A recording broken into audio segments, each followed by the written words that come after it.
You can probably tell by the jerseys in the background that this is going to be a tough one for me, but Ben Johnson is on an absolute heater in Chicago. Good, better, bad. Good, better, bad. Never let it rest. Never let it rest. Good gets better. He good gets better. He better gets better. He better gets better. Bears on three. 1, 2, 3. The Chicago Bears pulled off another win on Black Friday, winning in convincing fashion in a 24-15 victory over the Philadelphia Eagles to move to 9-3 on the year. It's not just that the win gave the Bears a guaranteed winning record in Ben Johnson's first season, or kept them on top of the NFC North, or even gave them the 1 seed in the conference, but it's the way that they won that has given Chicago a real offensive identity. The Bears ran the ball 47 times for 281 yards on Friday, giving them the NFL lead with 153.8 rushing yards per game. Not only that, but it was the first time the Bears had 2 100-yard rushers in the same game since Walter Payton and Matt Suhey during the team's Super Bowl winning run in 1985. The Bears might have a former number 1 pick at quarterback in Caleb Williams, but this running game is what's carrying Chicago's offense, and if you know anything about Ben Johnson and his coaching career, that shouldn't be a surprise. Game coordinator in 2021. However, when given the keys to the offense as the Lions offensive coordinator from 2022 to 2024, running the football was clearly a top priority. In his 3 years as Detroit's OC, the Lions ranked no lower than 11th in rushing yards per game and no lower than 12th in rushing DVOA, including a second-place finish in that metric in 2024 thanks to a two-headed monster in Jahmyr Gibbs and David Montgomery. So much has changed about this Bears team over just the course of a year. Just last year, around this exact time, the Bears were firing head coach Matt Eberflus, and now Ben Johnson is putting together a complete offensive identity. So let's dive into the film from Friday's win over the Eagles to give you a better feel of just how dynamic and exciting this running game is in today's episode of Best Available.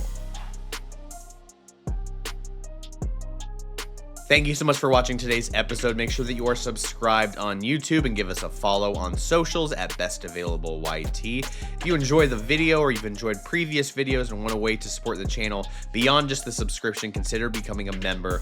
I'll leave details to that in the episode description, but why don't we go ahead and dive into this run game, because even as a Packers fan, I gotta tell you, it's some sick stuff. I think there's 2 big things at the NFL level that make an offensive mind truly great. And one, it's adapting your scheme to your players and not the other way around. And B, knowing what weaknesses to exploit in a defense on a given week. Your scheme should adjust based on your opponent. It's called a game plan, right?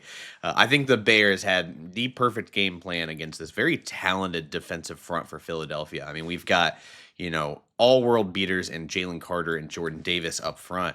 We've got an all-pro linebacker in Zach Bond here. And I'm curious if they thought Nakobe Dean might have been the weak link in this front 7, simply because he's coming back from such a major injury. Jihad Campbell, the rookie, was showing flashes, but they decided to go more with Dean just because he was such an established veteran on this defense. But it really felt like they were trying to pick on these 2 guys despite the accolades and the Super Bowl rings and all the success they've had in Vic Fangio's defense. And a lot of the ways the Bears were trying to manipulate that was through pre-snap motion. So we're going to show you a play on this opening drive. Doesn't seem like a lot, but we're going to motion this tight end over, Roma Dunze over this time. But you see a lot of pre-snap motion this time. We've got a jet motion here. And you're going to notice as we run that jet motion that Zach Bond is just going to take a couple steps to his left. Not a ton, but as we're going, he's still taking steps. Reads the outside zone, but even just stepping a bit more inside allows this combo block. These 2 guys covering Jordan Davis. Combo block, we want to control him. We want to make sure that this guy can get full control of Davis so that this offensive lineman can climb and seal off Bond. And Bond almost overcorrects. He's a few steps in, feels that gap, and then goes almost a little too far outside and allows us to create this seal in the running game for a solid gain. It's 4 or 5 yards. It's not like a world-beating play, but this is the opening drive. We're just trying to see how the defense is reacting to that pre-snap motion. We get that motion, we get a couple steps in, makes that combo block a little easier. Again, not the biggest play to start, but it's something they started with that you're going to see layered on throughout this video. Another part about being an effective run offense is to run the ball when it seems disadvantageous. And here we've got a 3rd and 7 call against a light box. So Caleb brings in the tight end for motion, originally for pass pro, right?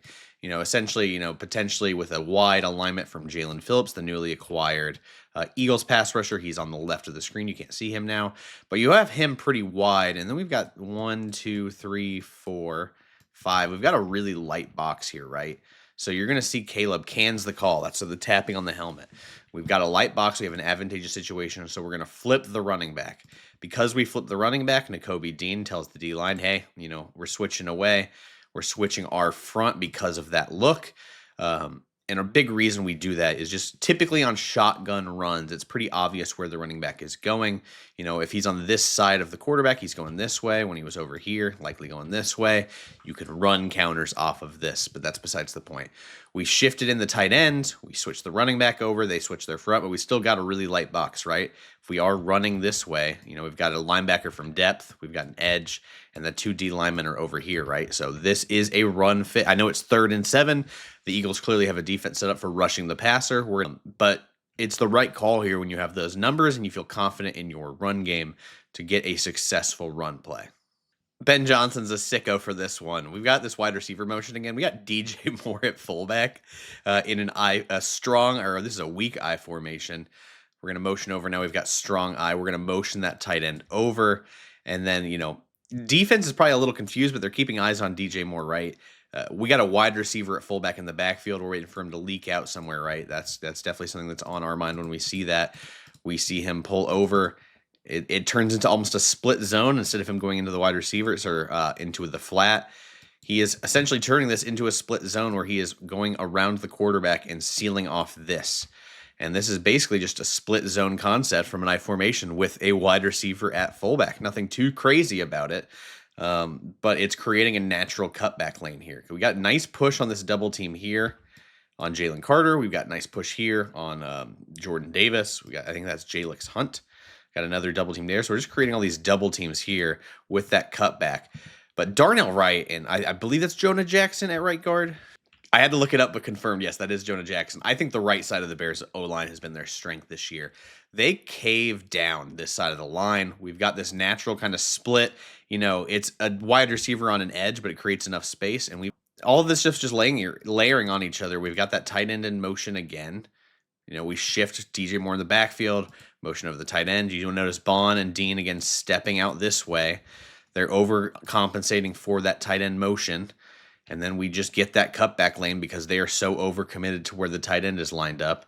They fill so far this way. They scrape over. There's no linebacker here to fill. Nice. Not even that complicated of a run concept, but just the personnel is what throws you off on this one. So we've had all of those motions nonstop, right? On all of these plays on the tight end. We're watching how these linebackers react throughout the game to those motions.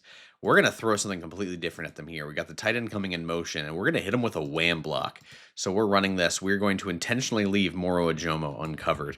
And we're going to snap the ball as the tight end just gets right behind the quarterback, and he's going to wham block. So what that means is the left guard, got to flip my brain there.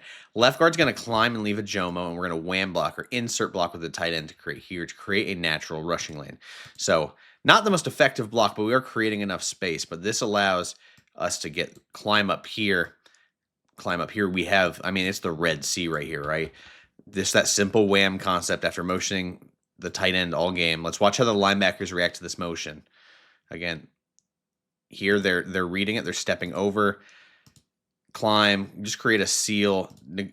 Zach Bond gets climbed up to by the left guard. He tries to step outside on it. He's just making that running lane even bigger. So as we run this again, not a perfect block by the tight end. He's just trying to cut. That's a 23 yard gain, something like that. But after all the motions we're running, where we're motioning over to outside zone, we got split zone where he comes back across the formation to hit him with a wham block. I don't know if I've seen this before from a tight end coming across to be that wham blocker. Normally, if we have a wham, that tight end's over here, maybe as a wing and cuts in. I've never seen it as Johnson was cooking up in the lab that just makes him who he is. He is one of a kind. A well drawn up play always doesn't have to be perfectly executed. You obviously want perfect execution every time, but football's not played on chalkboard. Sometimes it's just the reality of things. And This is a wild concept. More tight end motion to distract the defense. We're going to have this time number 81 tight end go into motion, and he's going to come right back across the formation. And we're just going to run a double tight end pull into this gap. So we're going to do 2 tight ends are pulling. Darnell Wright is getting a kick step here to seal off Jalen Phillips. And as he runs that kick step, Jalen Carter is trying to slant over a gap.